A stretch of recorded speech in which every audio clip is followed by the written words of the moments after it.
Hello friends, welcome back to the channel, or if you are new here, welcome. Today we are going to get a jump start on some holiday baking. My intentions were to do all of my holiday baking in today's video. However, there were a couple different things that popped up. So one, we had a huge storm and it ended up knocking out our power for quite a while. So that's actually what I'm showing you now. We had to start a fire for heat and to be able to see in the house. We ended up getting a radio out for entertainment. It was actually a really fun evening, but I wasn't able to get to as much baking as I wanted.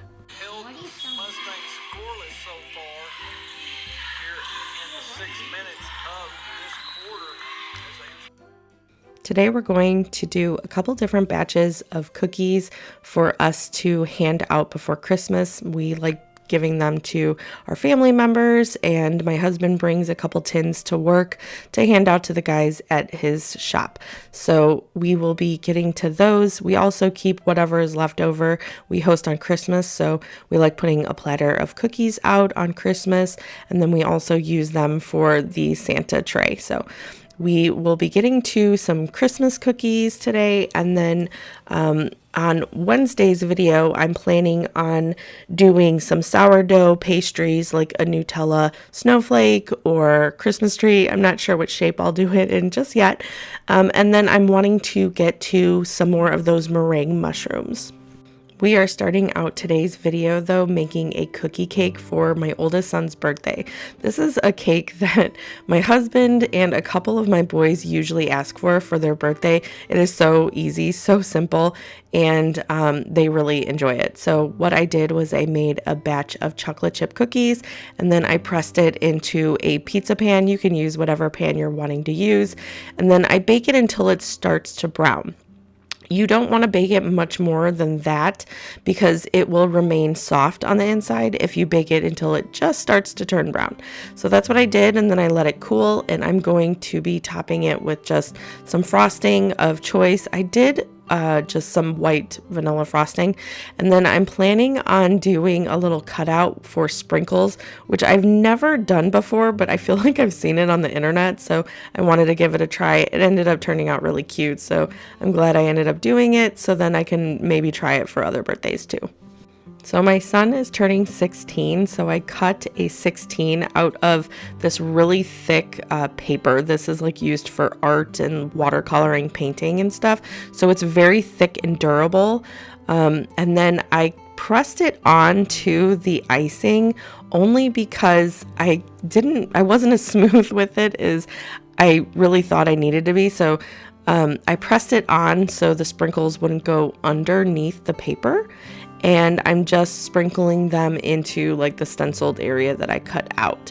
And then any ones that go off to the side, I just brush into the stenciled area, and then I'll lift it up. Now, because I had to press the paper down into the icing, I do end up going in with a rubber spatula and just kind of smoothing it out around the edges. I think it turned out really cute, and he thought it was really cool too. So I think I will be doing this for other kids' birthdays. Like I said, most of my boys usually will ask for a cookie cake, including my husband. This is one thing that he has asked for most of his birthdays since we've been together. Back in the day before I found this cookie recipe that I make now, we would just buy the roll of it from the store, and that works perfectly too. And then like I said, just whatever icing you're wanting to use. You don't have to use sprinkles. I am not usually a fan of sprinkles, so I won't have them on my cakes or anything. But I was talking to my mom. It's funny because most of my boys, like I said, they ask for this cookie cake. My daughter, she does not like frosting of any kind really. So she will usually just have a ice cream cake. Sometimes she does just ice cream, like an ice cream sundae. And then I think I am the only one in the house now that does a traditional birthday cake. I'm the only one that actually likes that. So this is how the cake turned out. This is inside after it was cut. It is nice and soft, and it resembles a cookie cake from the store, but I think because it's homemade, it is so much better.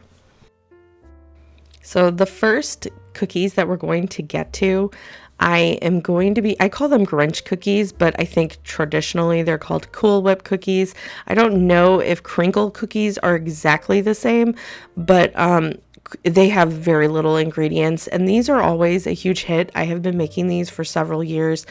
They are so super easy. So you basically get any cake mix flavor that you want. Today I'm going to be using lemon. I feel like it's a nice difference between all the chocolate and stuff that you usually get for the holidays.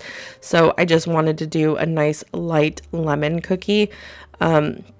You just do 1 cake mix, you put that in, 1 egg, and then 1 tub of Cool Whip. Now, it can be really sticky and hard to mix together, so that is a little bit of a warning. But once you get through that, I mean, you can use the stand mixer, and that would probably be extremely easy to do. I think what happened was I didn't remember that it was sticky, and so I started with just mixing it by hand, and then I'm like, you know what, I'm just gonna power through this. And that's what I did.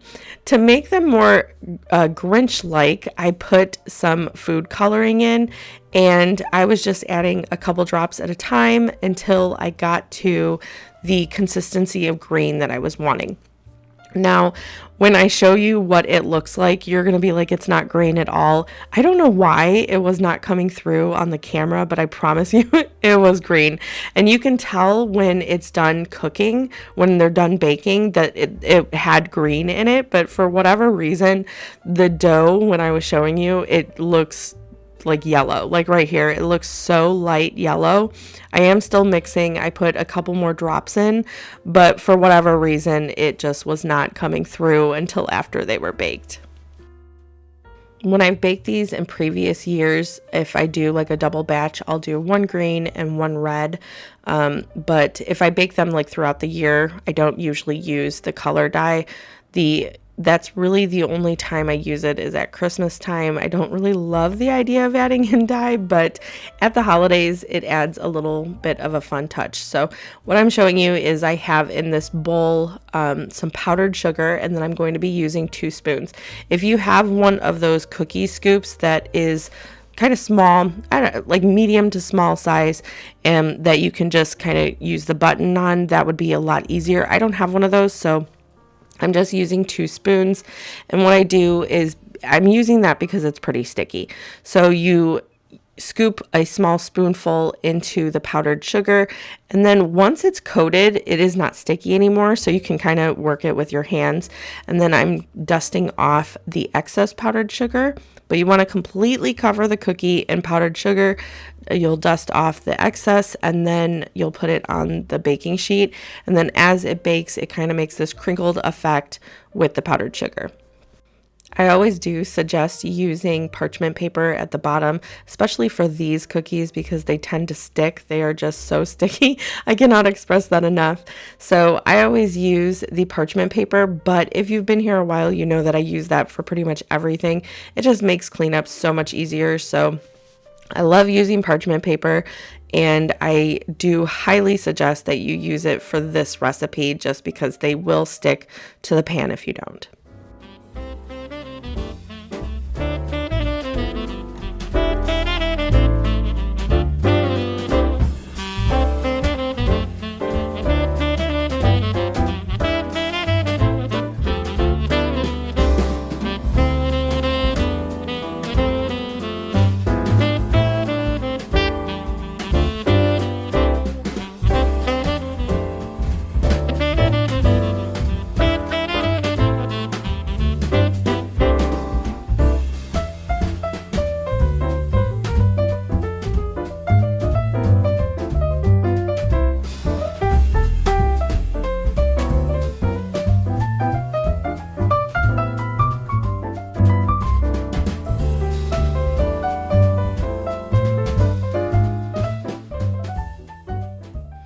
I put the first batch into the oven at 350 degrees. Now I'm going to get another pan going. You can't tell, I feel like, from these videos, but these pans are giant. And I think I told you last time when I was talking about this that I was going to measure them, and I still have not, but I know that these are pretty big. So the cookies actually are pretty spaced out, and I can fit quite a bit in there, but I can only fit 2 of these trays in my oven at one time. So anyway, I'm getting going on the second batch, and I was glad that I made these because we ended up having a get together this evening for my son's birthday, and it was nice to have like a little bit of a festive cookie tray when we had guests over. So I was trying to get to as many cookies as I could before we had guests over. And then you'll see my husband popping in and out throughout the background. He was getting to kind of like whatever needed tidied up and stuff like that. We had such a chaotic weekend, which I'm sure so many people have. It is just right before the holidays, that weekend, the last weekend before Christmas, I think is everybody's busiest weekend. It is so crazy. So I had to go and get groceries this morning, and then we rushed home so I could get some cookies done. And then my husband, like I said, he's just kind of tidying up. I still need to wrap presents. It's wild. So, and then we were invited to a last minute birthday party. So my son, he was right there in the background. It's for our neighbor. So he's going to walk those gifts over there. It was just kind of chaotic and everything was going on in the background, but this is how our Grinch cookies turned out. I always think they're so cute and festive. So I let them cool just for a couple minutes on the sheet. And then I'm going to put them on a little piece of parchment paper to cool the rest of the way. If you have a cooling rack, you can use that too, which I do own, and I've discussed this before. It's my same issue. I have teenagers that help with dishes, and so I cannot always find all of my things, and that is one thing that has been missing for quite a while.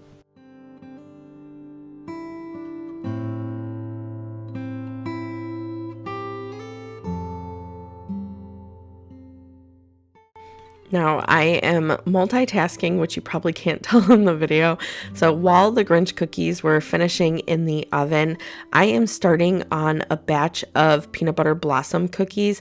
I'm following a slightly different recipe than I usually follow. So I wanted to get these going because they go into the fridge for about an hour, hour and a half before I actually bake them. So I'm getting the dough put together, and then I'm going to put it in a container and put it in the fridge while I move on to another batch of cookies. These peanut butter blossom cookies are one of my favorites around the holidays. I never have them any other time, but it's weird because I am not a huge peanut butter, like in baked goods fan, and I absolutely love these cookies. Like I said, they are one of my favorites, and I only have them around the holidays, so it feels really special when I do have these on hand. So I'm just throwing together that batch, and if you're interested in trying any of today's recipes, I'll have them down below in the description box for you.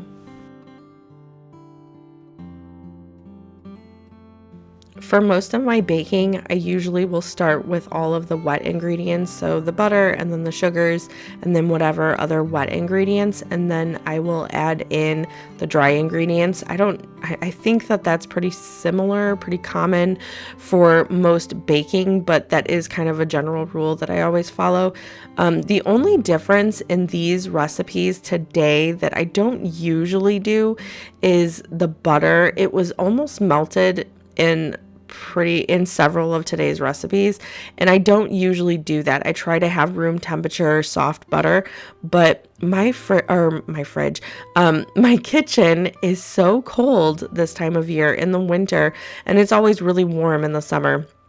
So the temperatures, it just kind of goes with the season, and it is very, very cold in my kitchen now, and the butter I just could not get to soften. So I ended up having to put it in the microwave. Even though they had been on the counter for hours, I could not get it to soften. So I think that was pretty much the only difference. I try not to do that because I feel like it does mess with cookie batters, especially whenever I'm doing like my chocolate chip cookies. It really matters. Like they cannot be just melted butter. It has to be like room temperature. Otherwise, it really messes with the texture of the cookie.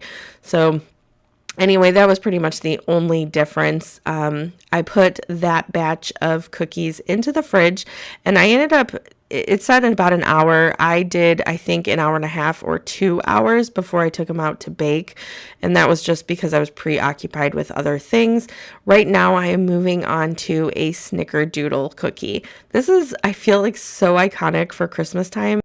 I love Snickerdoodles, and I know that the people that are coming tonight, they also do. So I was pretty excited about making these, and they're just so easy to do. So I am putting together the batter for that now, and then I will roll them up into little cookie balls, and then we will bake those. I'm curious for anyone else that bakes cookies around Christmas time. Do you have a recipe? Like, can they easily be put into the freezer, or do you have to alter the recipe? I know that there's like different ones that you can buy from the store and put the dough into the freezer and then pull it out and thaw it and bake the cookies that way. And I'm curious if like these are pretty much the same where you can just put them in, or if you have to alter the dough or the ingredients or anything like that. So I am curious if you do that ahead of time just to make this chaotic time a little easier. And I've never done that, but I know my grandma, I think she like freezes the actual cookies, I think. I'm not positive. I would have to ask, but I'm always curious if you can just do the dough instead and it turn out just as good. Another thing I'm always wanting to freeze the dough for, and I probably have to omit the eggs for that, but my kids and husband, they always want me to like freeze little pieces of dough for like ice cream sundaes and stuff. I have never done that only because we never get to that point to where we have leftover cookie dough. My kids they'll come in and they sneak it, or they will just have it all in cookies. It just all gets eaten up before I even get to that point. I'm curious if anybody else does that though, because my husband and kids, they're always suggesting it. We just never get to that point.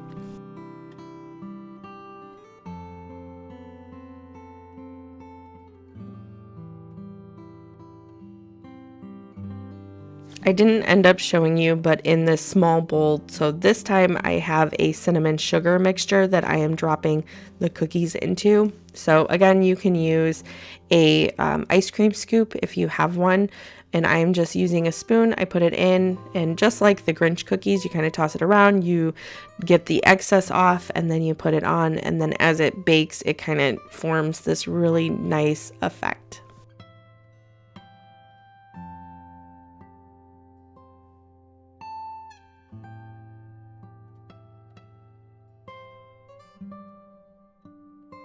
So I have made Snickerdoodle cookies for so many years. I use sometimes different recipes just because I want to try different things and kind of mix things up a little bit. And so this year I am doing a bit of a different recipe. I think it pretty much turned out the same, but if you've been here a while, you know I cannot follow directions for the life of me. So really, I sit there and question, why am I even trying new recipes if I'm like, no, I do it this way, so I'm not even going to follow the recipe. But so I'm trying a new recipe, and I thought it was interesting. I was talking to my mom about it because in the recipe it says to bake the cookies, and then once they're out of the oven, you have 30 to 60 seconds, I think it was. And it said to enlist help, but you have 30 to 60 seconds immediately from the oven to push down the edges and into the center of the cookie. And I had not seen that in any of the recipes, especially for Snickerdoodle before. So I'm curious if that is something that people, I didn't have to do that.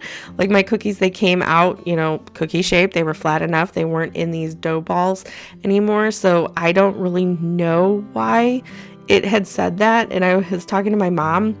I'm like, it just seems so weird that that's even in the recipe. I've never heard of that, especially when they're coming out the way they came out. So anyway, if you do that for your Snickerdoodle cookies, is there a reason why? Are they just not flattening and that's why you're doing it? I did not have to do that, but I can see why, you would have to if they came out like, in the shape of these balls. But I don't know. I thought it was super weird. I'm like, I've never seen that on a cookie recipe. Anyway, I am moving on to the second sheet of these. And again, just like the Grinch cookies, I'm just kind of rotating the sheets out of the oven and keeping my eye on it. I stayed in the kitchen for a couple of hours doing all of this. And then when we had some of our family come over, they just kind of hung out in the kitchen here at the island, and we talked and they helped with cookies, and it was a really great evening. So we finished up the cookies and then we had some dinner, and it was so nice to be able to celebrate my son. So I get that, you usually celebrate your kids for their birthdays, but I feel like Christmas birthdays, like ones that are really, really close to Christmas, especially the week of Christmas, I feel like sometimes you're just so busy, it's so chaotic, and they tend to not be left behind. I don't really know how to explain it, but they don't have as much energy put into them. And so I feel like because of that, I try a lot harder to put that energy into my son. So we ended up spending so much time over the weekend celebrating him, and I was just so glad that we set aside time. I cannot speak this morning, to really, have that time just for him and put away Christmas for a little bit in our minds. And it was just super nice. I am so excited that we were able to do that. But this is how the cookies came out of the oven. I did not feel like I needed to press down the sides at all. They were perfectly cookie shaped, and I felt like they came out beautifully. These were ones though that said that you do not overcook them. They could not stress that enough in the recipe. So I made sure that I took them out in enough time so they did not dry out, and they were nice and soft and gooey. Now that those cookies are rotating in the oven, I am in the kitchen again doing the peanut butter blossom cookies. They have sat in the fridge for, like I said, I think it was like an hour and a half to 2 hours while I was baking the other cookies. And so I have the dough just in this Tupperware, and I'm scooping it out, forming little cookie balls and putting them on to this tray. So the only difference that I completely forgot was the sugar. So coating it in the sugar and then baking it, I completely forgot that. So they do not have sugar. However, it does not matter to me. These are one of my favorite cookies, and sugar or not, they were still very delicious.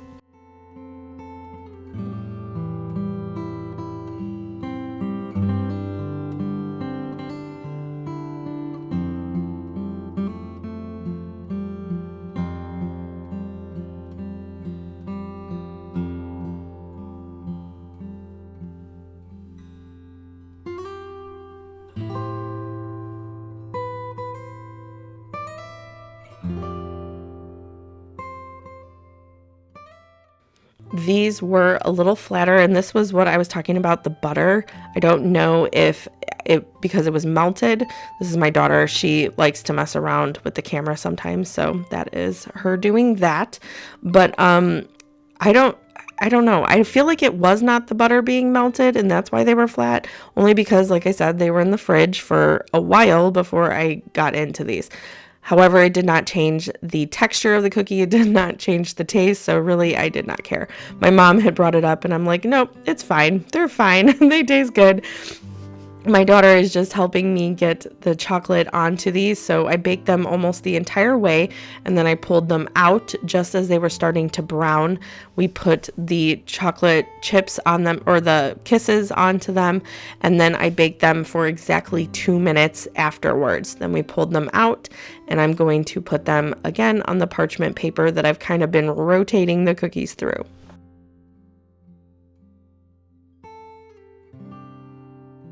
So we are coming to the end of today's video. There's still a couple minutes, and I will show the finished product of everything we made today.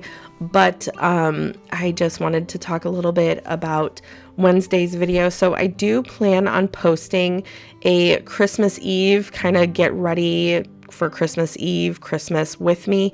And then in that video, I will also be sharing some more of the baking, some baking that is not usual. So like I said, the sourdough Nutella, and I might also do a cinnamon one. Like the snowflakes we did, I think either I'll do snowflakes or I will do maybe one snowflake and then a Christmas tree. I like doing those for like dessert options. They go over really well and they're super easy to make. So I plan on making some of those for my Wednesday video this week. And then I will also be getting to the meringue mushrooms that we did for Thanksgiving. Oh my gosh, those were such a huge hit and they were so fun. But I don't know if you remember or if you weren't here then. I was so nervous about them. I was so nervous about doing meringue for the first time, but it was really important to my husband. He was so excited. It was like a childhood treat that he looked forward to around the holidays. And I was pretty excited that I was able to bring that memory back for him. So I do plan on doing those again. And last time I wasn't able to share the whole recipe because it was very chaotic, just much like this was, but I had ran out of time. I ran out of daylight. And so this time I will be sharing that entire recipe. So this is how everything turned out. I started putting it into containers, but I will be putting it into different containers and then sending those with family members and with my husband to his work for Christmas. But anyway, that is all I have for you today. Thank you so much for hanging out with me and getting some of this holiday baking done. I hope you have a wonderful rest of your day, and I'll see you in the next one. Bye.